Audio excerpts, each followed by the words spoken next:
Hi guys, good morning for today's video. Magpasalamat ako sa aking kaibigan nagbigay ng pagkain from Philippines.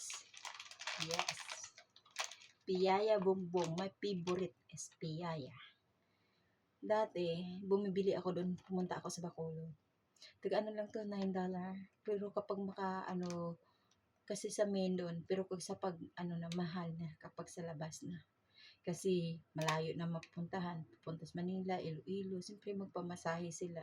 Kaya medyo mahal-mahal na masyado. Binigyan din ako, ito ang piyaya na to ay nanggaling kay Sheila May. Sheila May. Sa aking friend na kaibigan ng aking aso. Nagkaibigan kami dahil sa aso kasi gusto niyang aso. Kaya Sheila May, kapag nanood mo to, maraming salamat sa iyong piyaya.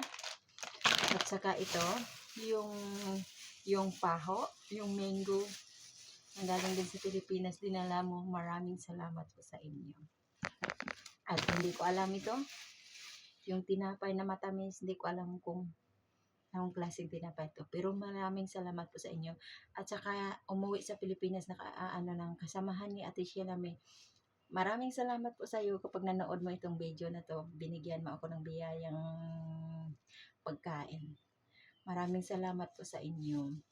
Kahit papaano binigyan nyo ako ng galing sa Philippines. Maraming salamat. Magbubusog na ako.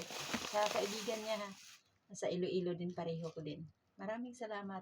Babawi ako next time.